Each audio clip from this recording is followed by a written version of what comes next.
Remembering Kurt Cobain 30 years later. Grab a drink, grab a snack, and let's go back.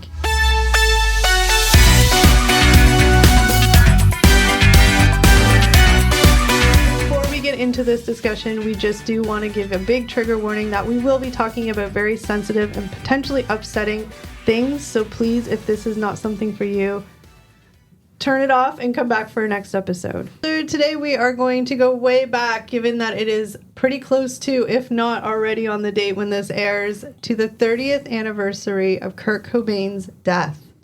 30 years. 30 years. That is crazy. 30 years. That's April 8th. That's crazy. 1994. I know. I was like, what year was that? Oh my gosh, 1994. That was a fast 30 years. Yeah, It was I know. 1994. That's nuts. So first, everybody out there, I'm sure knows Nirvana, but to sort of, we'll just give a quick little history on Nirvana, and then we can sort of talk about, because we all remember his death and the impact it had and all that kind of stuff. Oh, absolutely. Yeah. I definitely remember, I was a huge Nirvana fan. Still am. And yeah, definitely remember when he passed away there. So I, although, enjoyed the music and, appreciate the music and the impact that they had, I was not a big Nirvana follower. I don't know a lot of stuff about Nirvana, so this will actually be really helpful for me. For shame. I know. Sorry. Yeah.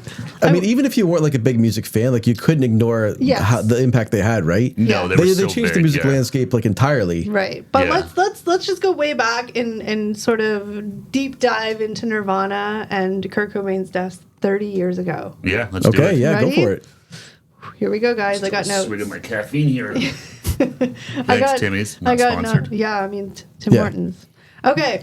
Nirvana was a band formed in Aberdeen, Washington in 1987, founded by lead singer and guitarist Kurt Cobain and bassist is it Chris? Or Chris Novoselic. Chris Novoselic. The band went through a succession of drummers, most notably Chad Channing, before recruiting Dave Grohl in 1990. I do know who Dave Grohl is. Dave Grohl, yeah. He's had quite the career after Nirvana. Oh, yeah. Yeah. He's, yeah. Even without Nirvana, he's got a huge catalog of like, hit songs now, obviously. Oh, yeah, with the Foo Fighters and all that. Yeah. Like, he's done all right. Yeah. Nirvana's success popularized alternative rock, and they were often referenced as the figurehead band of Generation X. I didn't know that. No, I think definitely they seem to, a lot of people thought they encapsulated like the angst and the They did. anger and the sorrow of the generation. The whole counterculture, like, not wanting to be successful, all that stuff. That was like key Gen X ideology, right? Yeah. Very true. Despite a short mainstream career spanning only 3 years, their music maintains a popular following and continues to influence modern rock culture. 3 years, eh? For some reason, I felt like, looking back, it was a lot longer than 3 years. No, I mean, I think definitely they were around more than 3 years, Of but course. that sort of from Nevermind to his passing, it was not long at all, Wow. which is No. it's crazy how It's much a of an small impact they window. had and how Yeah. how big they became. Like they were a huge band. Like it's pretty crazy. Nirvana is one of the best-selling bands of all time, having sold more than 75 million records worldwide. In 2004, Rolling Stone named Nirvana among the 100 greatest artists of all time. They were inducted into the Rock and Roll Hall of Fame in their first year of eligibility in 2014. I'm sure I remember that when they got inducted a couple, I was gonna say a couple years ago, 10 years ago. Oh my Good Lord, how gosh. fast does time go? I don't know. Was Chad there? Who's Chad? The first drummer. Oh, see, I don't know all the drama with the drummers and this and that. I learned a lot by writing and doing some research on this stuff. But Yeah. Yeah. I don't know a whole lot about the Chad situation. I'm assuming it was a Pete Best sort of scenario. Yeah, I think he was, because he drummed on their first album, Bleach, and then I think they just thought, they wanted to go a different direction. Like, I don't think there's any sort of drama there. I think it was just more of a, Yeah. you're just not the drumming you're doing isn't the style we really want. And Yeah. so, he's kind of like the Pete Best. He was there at the beginning and then Yeah. before it really, really took off. Well, like for anybody out there listening that's like me that doesn't know all the like dirty little secrets or information, here's a quick little synopsis of sort of where they started. During its initial months, the band went through a series of names including Skid Row, Pencap Chew, Bliss, and Ted Ed Fred. Ted Ed Fred. Good thing they didn't stick with Skid Row. That was That was taken. yeah. The band played under the name Nirvana for the first time on March 19th, 1988 at Community World Theater in Tacoma, Washington. The group settled on Nirvana because, according to Cobain, I wanted a name that was kind of beautiful or nice and pretty instead of a mean, raunchy punk name. Oh, that's cool. Definitely achieved it with that. It was a good like Nirvana, and it was kind of a when you think of Nirvana, like in terms of like meditation and stuff like that, versus like the kind of punk loud music they were playing. It was, I literally never. So like when I think of like Kurt Cobain and Nirvana, I always think of I think of more, but Kurt Cobain, he was the guy that always wore those like grungy cardigan sweaters, right? Yeah, sometimes, he would. Like I think he wore that. That was a big thing. I think he wore one on their Unplugged set. Yes, that's it. That like kind of like old man cardigan, but it was like cool because Kurt Cobain wore it. Yeah. Well, they definitely, there's, especially given the time, like in the late 80s, early 90s, where like you had like glam, like rock, like That's Poison true. and stuff like that. Even Guns N' Roses and like these big sort of like stadium bands. Yeah. Guns N' Roses kind of Nirvana was sort of the antithesis of all that, right? Just three guys True. making noise and just wearing like ripped jeans and t-shirts and had stuff. greasy hair. Exactly. A stripped down look, not a lot of production to it. Yeah, and that was kind of, I think that was kind of one of their big things that, they didn't like that. They didn't like the big rock acts, and these guys were from small town. They like punk music. I think Kurt actually said like you can't listen to Guns N' Roses and me at the same time. Yeah. Like, unfortunately, I like both. I love Guns N' Roses and I love Nirvana, but they're two totally different bands, two totally different styles of music. Totally. I'm not gonna lie. I always just wanted to be like, have a shower, wash your hair. Look greasy and like I'm sure he was the thanks, mom. Yeah, right. He was like, I got other things to worry about. Yeah, I got bigger fish to fry than worrying about my hair. So then in September 1990, the band was introduced to drummer Dave Grohl. Grohl auditioned for I can't say that word. Novoselic. Novoselic and Cobain and Novoselic later. I can't say that word. Later said, we knew in 2 minutes he was the right drummer. Yeah, Gabe Grohl's a hell of a drummer. I mean, you listen to Nirvana and stuff. Even like it was Queens of the Stone Age and stuff like that. Like, I mean, as soon as you hit those opening notes of like "Smells Like Teen Spirit," he's got that distinct style. Yeah, that's true. I think I'm saying things like I know, but no, Next. I am such a fish out of water on this topic because I can appreciate music and artists, but I just don't know a lot about it. Probably them. influenced, like Nirvana probably influenced you in ways you don't even realize. Of course, I'm sure. Like clothes you bought in high school or whatever. The grunge look. The grunge look. That like, whole thing, yeah. The Seattle look that all came out of like that scene, right? I just gotta say I'm sorry for the teenage guys in that era because the girls were all about the baggy clothes, oversized clothes. It wasn't a cute look, I'm sure, for the high school boys. Well, I'm sure the guys got by. I think. The guys. Yeah, I remember. I definitely had a rocked a flannel shirt for a little bit. Oh, yeah. Not all the time, but I definitely had one. I had a flannel shirt. I think everybody did. Now they're back in style. So I know it's all coming like full circle again. All this stuff's like you see it back in like Old Navy and all like the whatever the kids stores are. The like, cool stores. Yeah, they're all like '90s themed stuff. It's cool to see. It's funny. Yeah. In 1990, the band signed with DGC Records, and after signing, began recording its first major album, Nevermind. Initially, DGC Records was hoping to sell 250,000 copies of Nevermind.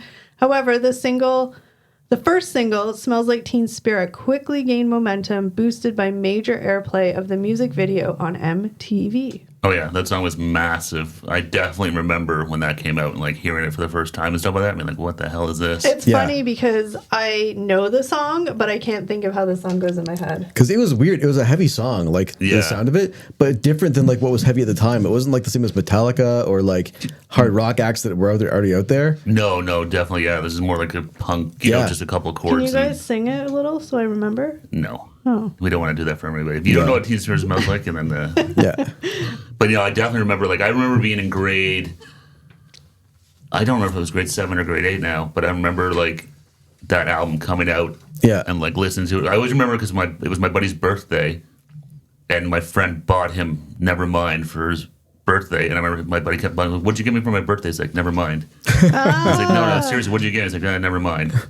And he didn't I get always it? just remember that thing, and then when he opened it, he's like, oh, of course. It was. Oh my gosh, she was so sassy at a young age. Yes, I do. But it's one of those things just kind of, it's just one of those things I don't remember. So I just don't remember if that was in grade, it was either grade 7 or grade 8. I don't remember. Yeah. But that album was massive, and I was definitely a huge fan. Yeah. So as they toured Europe during late 1991, the band found that its shows were dangerously oversold, that television crews were becoming constant presence on stage, and that Smells Like Teen Spirit was almost omnipresent on radio and music television. What does omnipresent mean? It was everywhere. Oh. It's just Everywhere. They couldn't escape it. It's Yeah, one of those. it was, I feel like it was. Well, I think a lot of these bands like have that one song they probably hate playing. And I'm thinking that quickly probably became Smells Like Teen Spirit for them, where it's just like. Yeah, that's actually a funny story. I remember like in high school, a couple of guys went to a Nirvana concert. And they didn't play Smells Like Teen Spirit. It was a concert in Hamilton, and they were so pissed off. But I'm guessing it's for that very reason. Like, we don't want to play this song. Yeah, we know it's our big hit, and we're not that band that just caters to the hits. That's mean.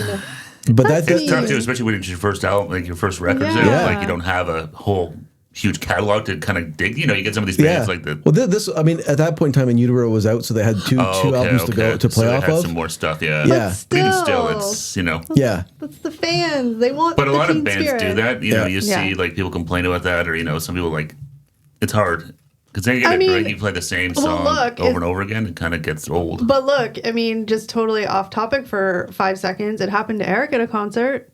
One of his favorite bands of all time. Oh, White Stripes, yeah. Totally different band, but same situation happened. One of my favorite songs was Blue Orchid. Which is popular. Which was a popular song at the time. I thought they were going to play it at their concert for sure. I remember that. I'm like, the encore came. I'm like, the encore came and went. He wouldn't leave. No Blue Orchid. I'm like, they're going to play it. They'll come back. No, they did not. No, then they turn the lights on. The roadies are coming out, cleaning up. They're stripping down the stage and stuff. I'm like, I think it's over. This is just a bit. They're coming back. I know it. By Christmas 1991, Nevermind was selling 400,000 copies a week in the U.S. In January 1992, the album displaced Michael Jackson's Dangerous at #1 on the Billboard charts and topped the charts in numerous other countries. That's pretty Holy crazy. Crap. Just throwing in Michael Jackson, the king of pop, like that's. It's pretty symbolic of how the pendulum shifted there, right? Yeah, it was Michael Jackson. Completely different style of music and stuff. Yeah. He had to go from that to like. And he owned like the 80s pretty much, right? Yeah, like he was massive. Yeah. That was like the height of like the Michael Jackson stuff. Yeah. Was Nevermind the album with the baby on the front? Yes. Okay. Yeah. The baby in the pool with going for the dollar. Yeah. Yeah, I just remember the baby in the pool. That was just recently. The kid was suing them over it. That's a whole other story. The album eventually sold over 7 million copies in the United States and over 30 million worldwide. Nirvana's sudden success was credited for popularizing alternative rock and ending the dominance of hair metal. Aww. Yeah, it was definitely like a shift there because like the late '80s and stuff. Like we were saying, like that was like the Poison, Motley Crue. Oh yeah, that kind of era, and then then it became like Nirvana, Pearl Jam, Soundgarden. Was Bush in there? Stone Temple Pilots. Or Alice in Chains, another one. Like, there's a whole bunch of these massive bands. Would you say Bush? I don't know. That's the only other Is Canada, they were Bush X here? For a while they were, No, they were like late 90s, weren't they? I remember they were like 96, 97, I think it was. Something like that. So citing exhaustion, Nirvana did not undertake another American tour in support of Nevermind and made only a handful of performances later that year. So they were like beat down right after their first album. Well, I imagine like going from, relative obscurity to like... It's a lot. Yeah, and fast too, right? And everybody wants something, I think, Like, touring's one thing, but I'm sure there's everything that goes on top of that. Press and all that stuff, and it's... So here's a little bit of information that I found during research, and although we can talk about it after, but it was a little bit like, oh, okay. In March 1992, Cobain sought to reorganize the group's songwriting royalties at this point, which had been split equally, to better represent that he wrote the majority of the music. Grohl and Novoselic did not object, but when Cobain wanted the agreement to be retroactive to the release of Nevermind, the disagreements came close to breaking up the band. After a week of tension, Cobain received a retroactive share of 75% of the royalties. Bad feelings about the situation remained with the group afterward. I can see that. Now look, I am all for, if you're the songwriter, like you obviously would get a little bit more, like totally get that. You deserve what what you write and all that kind of stuff. However, and his bandmates were in agreement. They're like, yeah, cool. Mm. They're going back in that time. Might have been the thing. It's like, Like you shot that's done. And again, this is the problem, right? You write an album where you are an unknown band. Mm-hmm. It's 3 of us against the world. We're going to split it all equally and hunky dory, fine. When you're thinking you're going to sell thousands of copies, to going to sell millions, and then that number becomes astronomical. Yeah, and that kind of shows his true colors in a way too, right? Because his image was like, I'm like an artist. I care about like my craft, not the money. that's true. I don't want fame. And like in the background, he's like, I want the money. That's kind of where I was just like, because what I do know about Nirvana was that the whole thing where people always said, like, he said, I don't really want the fame. I just want to sing my music. And I was like, money talks. Don't be a sellout was one of the things, right? Yeah. Yeah, I'd be curious. Like, I never heard that before, to be honest, other than right now. Yeah, So, I've never heard that story before, which is interesting. Let's call our fact checkers out. No, I'm curious. Yeah, I'll do some Googling later to see, but I've never heard that before. I found it interesting that, they were all, according to the source online, they were all like, yeah, that's totally cool. And then he wanted a little bit dig deeper into that. So what did they have to do? Pay him back? Like, how did that work? Like, I want to know. The people want to know. Did they have to pay him back? I'm guessing not them. No, it'll be through like the studio, the labels and stuff like that too. Wow. And that's the thing too. Who knows? Because that's the problem too. Once you start making money, there's also it's not just up to the three of these guys to decide stuff. Right? You've got they have a lot of people. There's lawyers and managers side. And all that, and that's where a lot of these guys. Like I think when we get into this more, I think that's where they get burnt out because it's not about the music at the end. It becomes much more than just going on stage to play the guitar. It's like everything else that goes behind the scenes with it. Yeah. Yeah. So after that happened, there was rumors that the band was disbanding due to Cobain's health. The Nirvana headlined the closing night of the 1992 Reading Festival in England, and Cobain programmed the performance lineup. Nirvana's performance at the Reading is often regarded as one of the most memorable of their career. So I'm going to correct you before anyone murders you. It's Reading. Huh? It's a Reading festival. What did I say? Reading, which is fine. That's okay. Steve, fact check me. I don't know. I don't know any of this. I'm just saying How did now you know it was Reading? Because it's like a super famous music festival in the UK. Real life, folks. So no idea. I'm just saying it now because someone's gonna be like, "It's Reading." That's okay. Like, correct me. In the comments. That's right. Correct me because a lot of these names I've never heard of. Well, it says Reading, but it's Reading. True. Yeah. A few days later, Nirvana performed at the MTV Video Music Awards. Despite the network's refusal to let the band play the new song "Rape Me," Cobain strummed and sang the first few bars of the song before breaking into Lithium.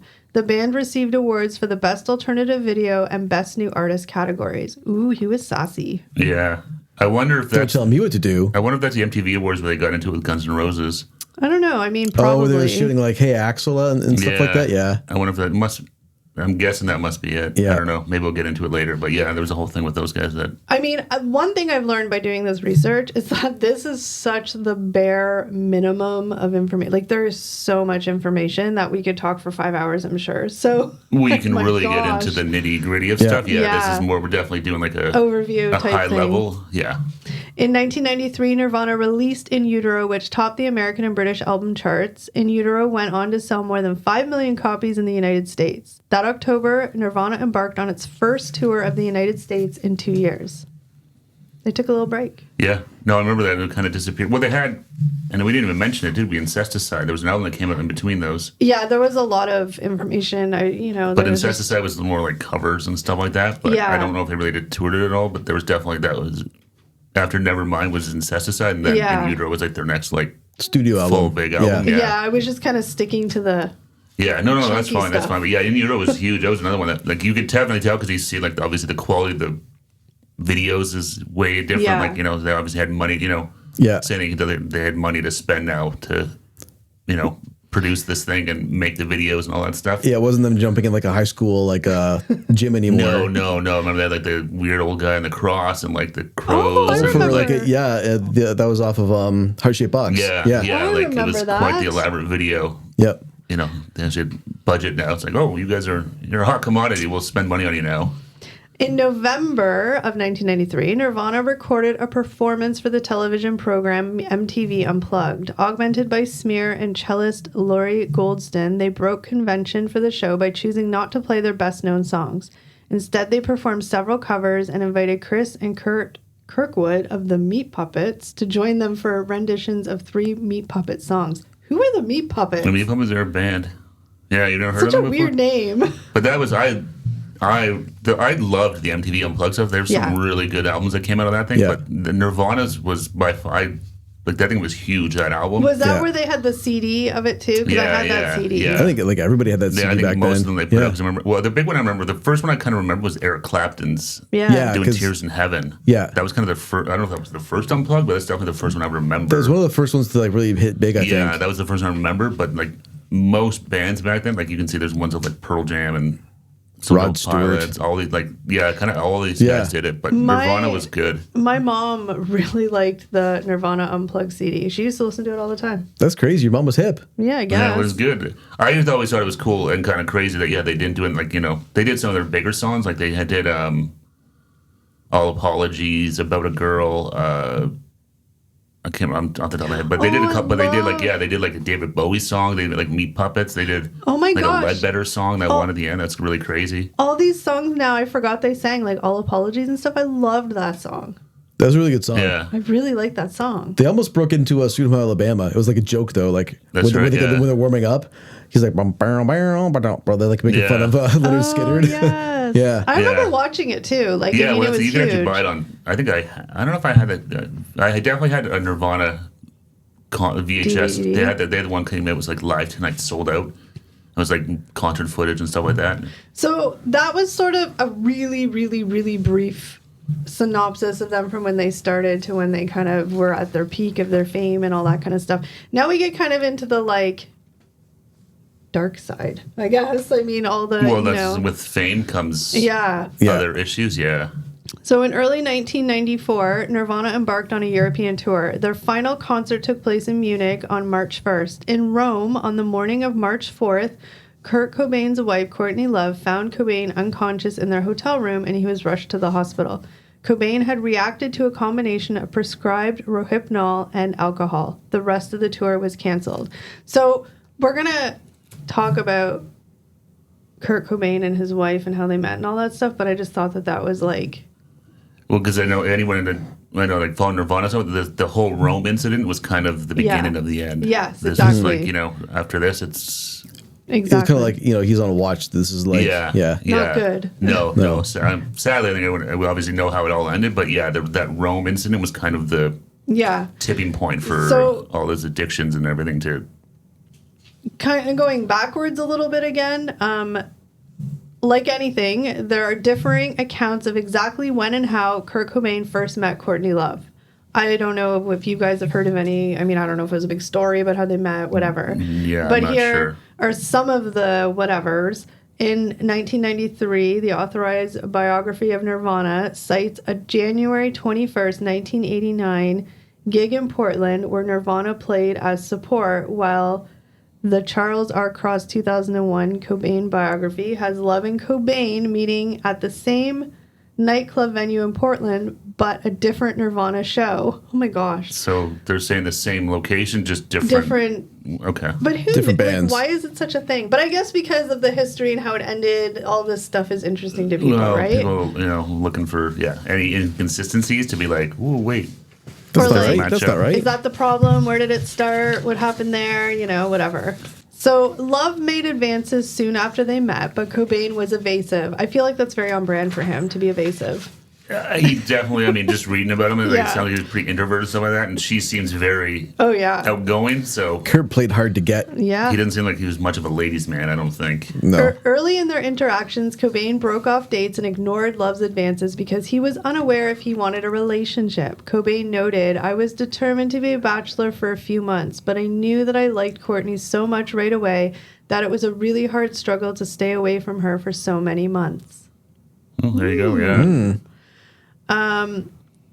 Then there was another associate of both Cobain and Love who disputes the previous versions in the 2006 books, claiming that he himself introduced the couple on May 17th, 1991. I don't know what really matters at this point, but I guess if you're trying to be factual... Well, I guess people are trying to... Was it something that they connected, or was it some sort of... Did Courtney Love pursue him? Or, Yeah. Because a lot of people want to try and blame her and other things. She was a money grubber. She wanted to get in there, but she was looking for an easy road to fame. That's what people want to paint her as. So they always say that, like, obviously at this point in time, we know Kurt Cobain had a very serious addiction to illegal substances, whatever they were. Yeah. Also, we know that she was addicted to illegal substances as well. And sometimes people like that just connect, because of that. There's a magnetic attraction between addicts. Exactly. No, exactly. And just because you have money and whatever, there's still natural tendencies that, money doesn't mean anything at that point. So on February 24th, 1992, they were married on Waikiki Beach in Hawaii. Love wore a satin and lace dress, and Cobain donned a Guatemalan purse and wore green pajamas because he had been too lazy to put on a tux. 8 people were in attendance at the ceremony, including Grohl. I'm going to have to Google Guatemalan purse. I don't know what that is. Green pajamas, I understand, but I don't know what a Guatemalan purse is. Is that some sort of style, obviously a style or something? I know what Steve's getting for Christmas. I do have to say, it's like a European carry-all. I do have to say, I do love his honesty, being like, I was just too lazy to put on a tux. Like, you go. Like, I would wear pajamas everywhere if I could. Yeah, he's probably like, I'm on vacation and I'm comfortable. I'm happy in whatever I'm wearing, it doesn't make the vows any better or worse. Let's be real. We know they were expensive pajamas. Probably, yeah. They were satin. Yeah. Very Hugh Hefner-esque. Yeah, right? The couple's daughter, Frances Bean Cobain, was born on August 18th, 1992. A sonogram was included in the artwork for Nirvana's single Lithium. Did you guys know that? I didn't know that. No, I've never, In a 1992 Vanity Fair article, Love admitted to a drug binge with Cobain in the early weeks of her pregnancy. At the time, she claimed that Vanity Fair had misquoted her. Love later admitted to using heroin before knowing she was pregnant. The couple were asked by the press if Frances was addicted to drugs at birth. The Los Angeles County Department of Children's Services visited the Cobains days after Love gave birth and later took them to court, stating that their drug usage made them unfit parents. Whoa. Wow. Well, I don't know a whole lot about Frances, but I know she just married Tony Hawk's son, right? Yeah, I think she did, actually. Yeah, which is kind of crazy. But it seems like she's kind of come out of this unscathed and normal and healthy, which is nice to see. Yeah. I know there was some, there was some, reading in the papers and stuff over the years. I don't think her and Courtney were super close. I don't know if that's changed, but sometimes maybe distance is good for, depending on. Yeah. Just because you have parents, if they have situations and issues, it's sometimes better to have some distance there. But it seems like, she's married now and happy, so it's nice to see that. Yeah, considering it was a very, all this stuff going on when she was a baby and then, Well, and just, having that shadow of your father and everything that happened there, and then your mom, and, that's a lot of stuff to have to deal with. To not choose to grow up in, right? And being so little, I'm sure she probably has very few memories of her father and stuff like that. So it's like... Now, from what I remember seeing in the press and all this stuff, at the time, it genuinely seemed like he was a very doting father. He loved his daughter, that she was always with them. It wasn't this weird, I just see pictures of him holding her. Yeah, it seemed... I think it was at the MTV Awards or something like that where she was there with them and stuff like that. Yeah, no, it seemed like they both were caring parents and around and involved and active, and it wasn't just kind of like, I have a kid now, and they just put her with their nannies or the babysitter. No, they just had horrible addictions. That kind of yeah. So speaking of addictions, quick little synopsis. But Cobain used drugs heavily. Clearly, his first drug experience was with cannabis in 1980. At the age of 13, he regularly used the drug during adulthood. Cobain also had a period of consuming notable amounts of LSD and was prone to alcoholism and solvent abuse. Cobain first took heroin in 1986, administered to him by a dealer who had previously supplied him with oxycodone and aspirin. So clearly we all know that there was a history of drug abuse, so... No, and it's just, you see how it escalates and stuff like that. And then also once you start to make money where you can afford to indulge these and let's be real. Things more, it's, and there's a lot of people who are willing to... Just give it to people. You, or it people just that shows up. You walk in the room and it's just there, right? Well, that, or people want to hang out with you and be a part of whatever you have going on, so they'll gladly provide that stuff just for the access and things like that, right? So it's sort of a double-sided fame where, there's lots of not so great people out there that are just looking to hang out with famous people. Get a buck. Leeches. Yeah, exactly. Cobain used heroin sporadically for several years. By the end of 1990, his use had developed into an addiction. Cobain claimed that he was determined to get a habit as a way to self-medicate his stomach condition. It started with 3 days in a row of doing heroin, and I don't have a stomach pain. That was such a relief. That's sad. I remember hearing that he had, I don't know what kind of stomach issues he had, but yeah, apparently he was like, if I feel like I'm a drug user because I feel so terrible all the time, I might as well become one. Yeah. Which is crazy logic, but yeah, I don't know, whatever stomach issue, I guess they would like cripple him up. You know, they were so bad. Never underestimate the power. I mean, we have all, to varying levels of degree, have been in pain at some point in our life. And, lucky for us, the pain's gone away. But think of your worst pain and having that every single day. Yeah, you do anything. Well, that's the thing, just to get rid of it. And that was kind of the thing. It's like, I feel like this, or if this is going to fix it, then... Great. And that's... this, like, the cure is worse than the disease. Yeah. Yeah. Cobain's heroin use began to affect Nirvana's Nevermind tour. During a 1990 photo shoot, he fell asleep several times, having used heroin beforehand.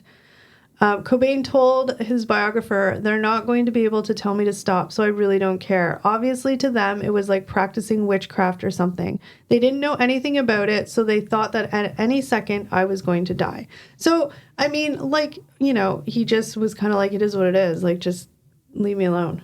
Well, and I know, I don't know much about addiction and stuff like that, but they kind of say until the person using hits that sort of rock bottom, it doesn't matter what people say to them, they're not going to, if they don't think it's a problem and they're okay with it, then there's not much you can do to convince them otherwise. No. Yeah. And like I said, with having access to money and all this stuff where you're not living on the streets and destitute, it's, sometimes that bottom's really hard to hit. Yeah, it's true. The morning after the band's performance on Saturday Night Live in 1992, Cobain experienced his first near-death overdose after injecting heroin. Love resuscitated him. I didn't know that. Courtney Love brought him back to life. That's apparently, yeah. That's crazy. I mean, and at this point, we have to imagine, just based on the stuff we've heard or know or read or researched, they were obviously both actively enabling each other in their addictions, and it was just sort of their relationship, right? Well, most people, if they had to go through some of that to resuscitate someone, it'd kind of be like a line in the sand, like, this has to stop. And maybe it did a conversation happen, who knows? Well, but I mean, I think, I don't know. I mean, I don't want to put situations into people's hands that I don't know about, but I mean, I'm assuming at this point in time she was probably using as well. No, that's what I'm saying. But most, if healthy people would be like, no, this can't. You have a massive problem here. This has got to stop. Yeah. But then it continues. Prior to a performance at the New Music Seminar in New York City on July 23rd, 1993, Cobain suffered another overdose. Rather than calling for an ambulance, Love injected Cobain with naloxone. I can't remember how to say that word. Naloxone? To resuscitate him. Cobain proceeded to perform with Nirvana, giving the public no indication that anything had happened. So it seems like it's just routine. It's like, okay, we just got to deal with this. Get up, we need to do. We have that's the stuff they give out now. Like this is the stuff that you get, like the drugstores here. Packs, like you can get the stuff they give out everywhere for free if you want it. Yeah. But I guess my point is just like, oh, another day. Let's just. No, it's not like he performed after. Yeah. It was like nothing ever happened. No, like us not having any sort of, exposure to that world at all, thinking, oh my God, like that would be like this, I have to never do this again. This is terrifying. This is horrible. It's just like, it's just kind of par for the course. And, I'm good. Yep. I'm good. I'm back on my feet. So we've kind of had a few examples of, the drug abuse and all that kind of stuff and near-death experiences, I would gather from what they're saying. Now we're kind of into the sort of like final month or months before, he unfortunately passed away. Yeah. And it's just so sad, like reading some of it. And I'm sure there's a lot more information than I even read, but it's just like, in hindsight, looking back, you can just like see it, right? Yeah, and I'm sure lots of people around him saw it. Exactly. I mean, this stuff isn't happening super hidden. People had to know what's going on and stuff like that. So I'm sure some people. Yeah. So following a tour stop in Munich, Germany on March 1st, 1994, Cobain was diagnosed with bronchitis and severe laryngitis. He flew to Rome the next day for medical treatment and was joined there by his wife Courtney on March 3rd. The next morning, Love awoke to find that Cobain had overdosed on a combination of champagne and Rohypnol. Cobain was rushed to the hospital and was unconscious for the rest of the day. After 5 days, Cobain was released and returned to Seattle. Love later said that incident was Cobain's first suicide attempt. Now, Was it? I don't know. I mean, she was the only one there. Yeah, who knows? A really random fact on that. Oh, we're going to cover it later, so I will wait. I can see it on the sheet. But, Coming up.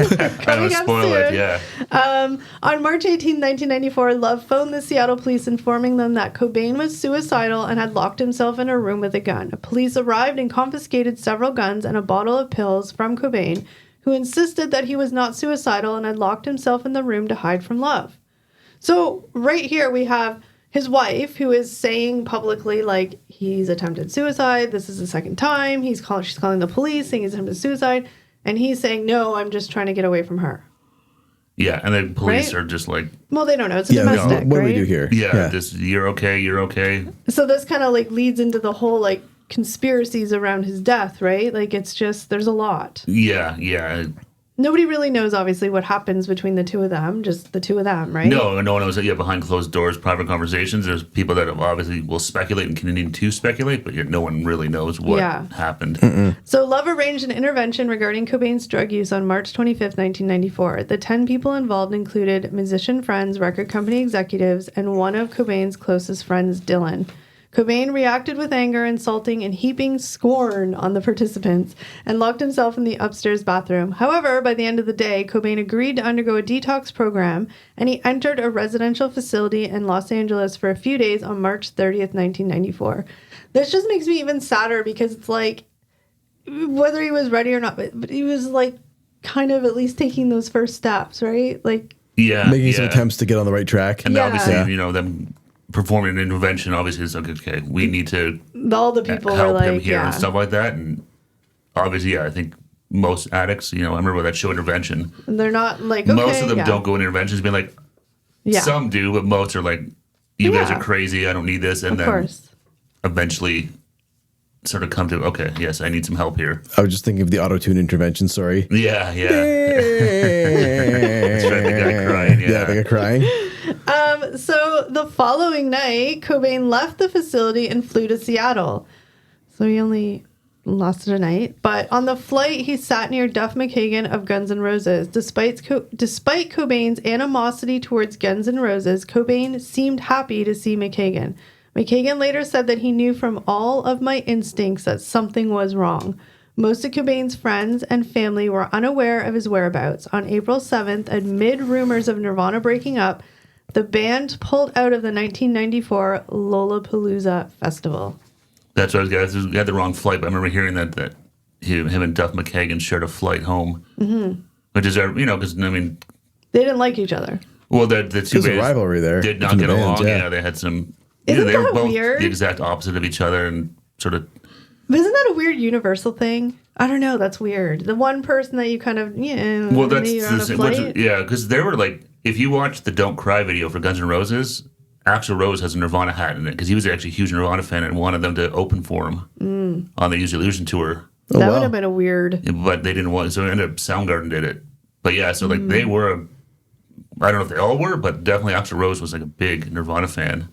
That's so weird. Yeah. But I guess Kurt didn't want anything to do with it. Yeah, so I don't know if that's what probably what sort of led to some of that, because they were kind of, Nirvana was sort of the everything, Guns N' Roses sort of represented everything Nirvana didn't want to be, right? Yeah, they're a big band with lots of guitars, big solos. Big money. And, some of their lyrics about women and stuff like that, they weren't too cool with either, and stuff like that. So, it was kind of their, but it's funny that, I know because, Duff McKagan, he was like Guns N' Roses had plenty of addiction issues too, so probably could relate to Kurt a lot. But it's just so weird, like that's the one person he was on a flight with. Yeah, no, it's funny how that kind of happens, crazy. It's weird. It's sad. I don't know. It's a weird, sad thing. Yeah. So now we get to the really sad stuff. All right. I know. So on April 8th, Cobain's body was discovered in the greenhouse above the garage at his Lake Washington house by an electric employee, Gary T. Smith, who arrived that morning to install security lighting. Smith initially thought Cobain was asleep until he saw blood coming out of Cobain's ear. He also found a suicide note with a pen stuck through it inside a flower pot. So that was like, before we get into all the details, like, do you guys remember, because remember back then there was no Facebook, Twitter, X, whatever to post about it. Like, you just heard about it on the news. Like, that was it. Like, Yeah. do you guys remember? I was at school and somebody at school had seen it and started telling everybody at school. So good old word of mouth. Yeah, I'm pretty sure it was at school. I remember talking about I definitely remember talking about the hallways over that, and I remember seeing it on, it must have been in Much Music or something like that. But I don't remember if I heard it on Much Music first, but definitely remember it happening and like it being a huge thing. And like, it was huge. What about you? Same thing. I remember hearing it like at school and then like went home and like saw it on the news. Yeah, I mean, it was definitely a big thing. Like, because there was, like, I just remember my school, there was kids in my school who, like, literally Nirvana was, like, their life at the time. They loved them, they dressed like them, they listened to them all the time. Yeah. And it was, like, they were really sad. Oh, yeah. I mean, no, like, rightfully so, but I'm just saying, like, it was just sort of my first experience of, like, a celebrity dying that had such a huge impact. And in such a sad, tragic way, too. Like, Yes. you know, like that on top of everything else. Like, because he was, like, I mean, that's what we started talking about earlier, but a lot of people said he was sort of like, the voice of a whether generation. he wanted to be or not, he was the voice of a generation. Yeah. Yeah. And to go out like he did it's just sad. It's such a waste. It is very you know, sad. and such a loss. But yeah, so a lot of people, that's because it's so, you know, they were still really They were just early winding into their up, career. yeah. Like it was only a couple of years, Yeah. you know, so it was like they were just kind of getting started and then gone. A 20-gauge shotgun purchased for Cobain by his friend was found on Cobain's chest. So that was the first indication of what had happened. Cobain did not want the gun purchased in his name because he thought the police might seize it for his own protection. The police had taken away his guns twice in the previous 10 months. The fact that the cops are coming to take guns and stuff like that. They'd obviously been called a few times for... So the King County Medical Examiner noted puncture wounds on the inside of both the right and left elbows. The shotgun was not checked for fingerprints until May 6, 1994. That's a little suspicious. Yeah, I think they would check that right away, right? Like, see if there's anyone else's fingerprints on there, make sure it's Kurt's. Unless because they thought it was an obvious. Unless it was so obvious that they're like... Yeah. Yeah. There's no need to do that. This is not a homicide. Yeah. Yeah. Yeah, I don't know how they determined that, but yeah. The shotgun was okay. The Seattle police report states that the shotgun was inverted on Cobain's chest with his left hand wrapped around the barrel. Okay. On April 14th, it was reported that Cobain was high on heroin when he pulled the trigger.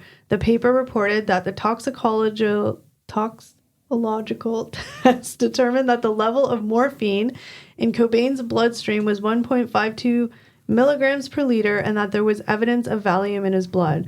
The report continued a quote which stated that Cobain's heroin level was at a high concentration by any account, but that the strength of the dose would depend on many factors, including how habituated Cobain was to the drug.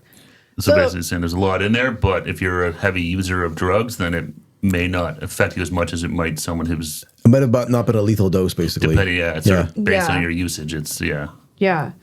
So Cobain's body had been there for days. The coroner's report estimated he died on April 5th, 1994 at the age of 27. Another one goes to the curse of 27. That's right, the 27 Club, yeah. Yeah. What's that? There's a bunch of musicians that died at the age of 27. Yeah, like I think Jimi Hendrix, Jim Morrison, Janis Joplin. I'm sure there's other ones for sure. Was it all drugs? Some of it. Yeah, most of them overdoses, were. It's so sad. Yeah, 27, like...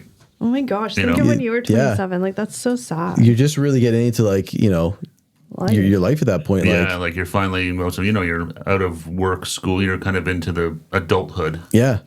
Such a waste. So that's sort of obviously the broad overview of everything leading to his death, which to this day, I'm pretty sure that people could debate whether it was suicide or not.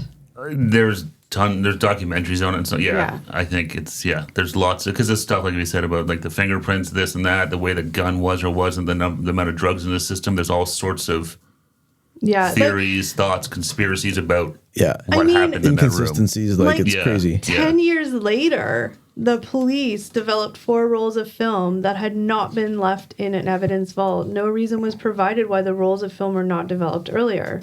That's weird. That's crazy, right? But I mean, it's so random. I guess they just assumed, based on what they saw, like it was open and shut, right? There was no reason to investigate further. That's what I would take it as, that based on, obviously, there was past, situations with police. There was a history there. The situation in Rome, I guess, was also like, he finished off the job. He's attempted this before. Like you said, he had a gun bought under someone else's name because the police have taken his weapons before. Yeah. So, like, I don't know police protocol. Like, I just don't know. The due diligence is supposed to be there. Like, should they have taken fingerprints? Like, I don't know. Yeah. That's exactly. I'm not sure, but I'm assuming it must be they assumed it was just a open and shut case. They saw the scene and were like, oh, this is what happened. We know what happened here, yeah. So I did jump ahead a tiny bit. I just wanted to read this little blurb about his public memorial service, because I don't know. I don't know much about these people, but on April 10th, 1994, a public memorial service was held at Seattle Center, where a recording of Courtney Love reading Cobain's suicide note was played. Near the end of the vigil, Love arrived and distributed some of his clothing to fans who remained. In the following days, Love consoled and mourned with fans who came to her house. I remember listening to that. I remember read the... Is that weird? I mean, she read the note out, yeah. Yeah, and she was like... Because I remember she was saying... He had a line... I think you remember he quoted like a Neil Young line about it's better to burn out than fade away. And she's like, this is bullshit. Yeah. Don't believe this. This is garbage. Was angry, clearly. She was angry. I mean, she's sad. She's mourning the death of her husband, the father of her child. She's their own battles. Like, I mean, Yeah. It was a lot, I imagine. Yeah. Oh, God. Yeah, it's a lot to go through, because now she's a single mom, like... Yeah. A widow. And not to mention the fact, I don't know if it started that early on, but I mean, she was very much clouded with doubts of whether her involvement or not in his death. Whether inadvertently or directly or whatever. That's there some was of the conspiracy speculation. theories about, she hired somebody. There's people have come out and said they was offered money to do this and stuff. So there's all sorts of... There's a lot going on there. A lot. Yeah. But Cobain's death became a topic of public fascination and debate. His artistic endeavors and struggles with addiction, illness, and depression, as well as the circumstances of his death, have become a frequent topic of controversy. According to a spokesperson for the Seattle Police Department, the department receives at least one weekly request to reopen the investigation, resulting in the maintenance of the basic incident report on file. It's crazy. 30 years later, people still want to know. Open it up. Yeah. What happened? Just aren't convinced. Like, I mean, I think there was a few things that I read that I didn't include here, but like, there was people that were close to him that was like, yeah, he was messed up and he had his issues, but he never would have done this. Yeah. But you never know, right? Like, you don't know. And if this guy's your hero, like if you're a fan and he's your hero, you don't want to believe he did this, right? But that's also part of it too. You want to look for who... Yeah. I want to blame someone, and I sometimes feel like people look at like Courtney Love, like Yoko Ono. Yeah. She broke up the Beatles. She broke up Nirvana. It's her fault. Yeah, exactly. I want to blame someone. I want to blame her. Yeah. Now, I have a question. I have a question. Eric, I'll ask you this question. So I feel like you may know the answer. I mean, I know you don't know the answer, but just based on your own whatever. So Kurt Cobain passes away. Courtney Love, I don't remember if during Nirvana or it was after Nirvana. She had her own musical endeavors. She had her band. Cole. She had her Cole group. was huge. Cole. Yeah. But that's my question. Did she become super huge after he had died, or was she already like there? Well, she was already like a big celebrity. Okay. Because of like the relationship, right? Right. So but aside from that, his death didn't like make her popular. No. I don't know. But did it make her music career more popular? I don't know. I mean, there's like controversy around that too, right? Because some people think like that there's a whole album that came out after he had passed that they thought he heavily influenced or wrote a lot of. Well, their big album, people kind of thought, was Celebrity Skin, was that it? I think it was even their first one, Live For This, or whatever, their big breakout one. Yeah. People were like... This sounds very Nirvana-esque. Yeah. But so I mean, there's all that controversy, again, more conspiracy theories. That, but I mean, if they were together and she did that album, like, why wouldn't he potentially influence her? Right? Like, who knows? No, totally. I mean, who knows? But he's not...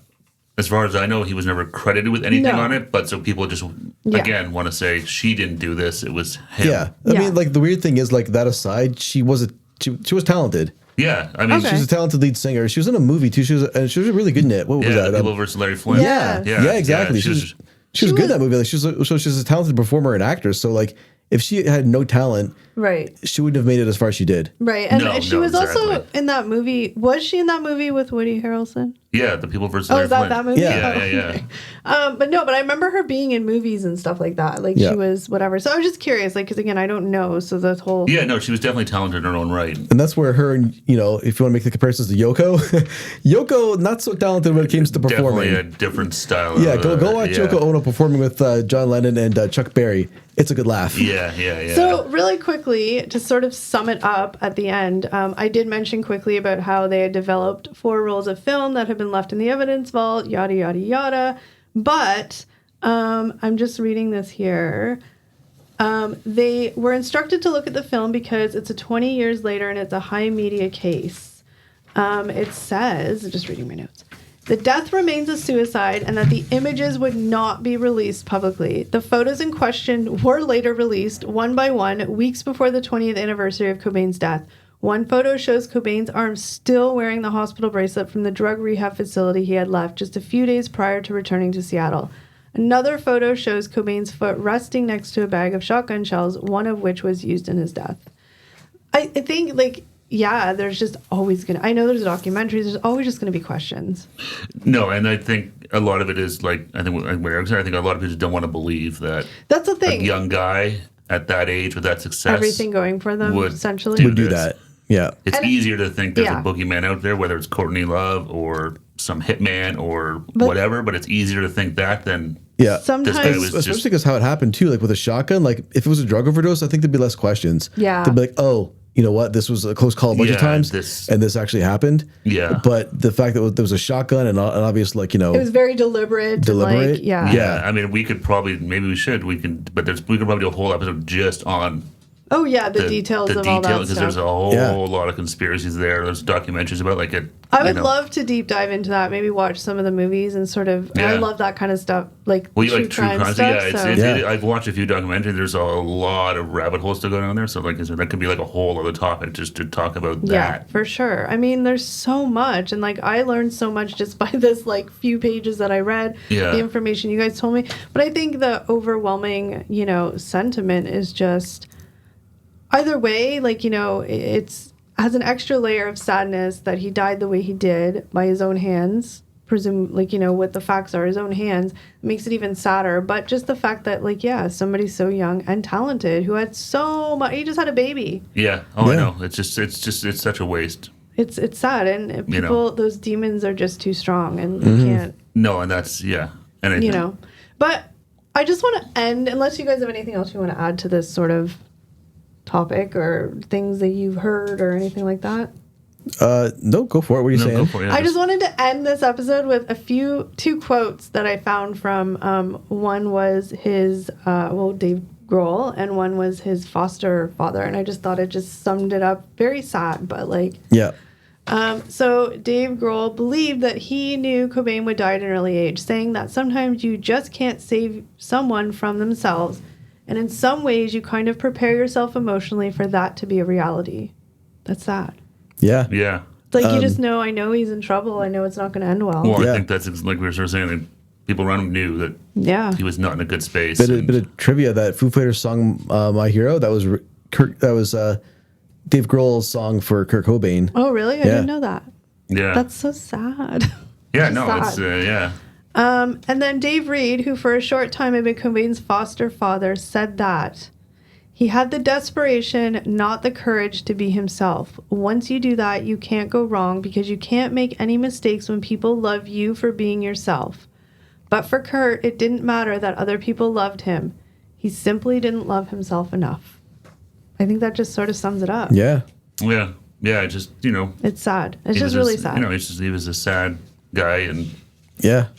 It's a sad end. Just sad circumstances, yeah. It's just everything, and it's just. I just feel like I kind of want to cry. It's sad. It is. It's just it's really a sad, tragic, and again, it's just a real waste that. And it was a very memorable moment in our time growing up. The whole everything from their inception to his death. It was just. Well, it's just a testament to what impact he had on culture. Because 30 years later, we're still talking about him, right? Yeah. Still talking about the band, the music, the man, and how he went. People are still talking about all this stuff. Not only talking about it, but at least for me, feeling the emotions of it. I have no connection to these guys at all. I wasn't even a super fan, but it's just so sad on a human level. It's just so sad and so just sad. Yeah. Yeah. Totally, because it just shows you can have everything in the world, really. Yeah, And but if you don't love still, yourself. if you're not happy, you're not, Yeah. you know.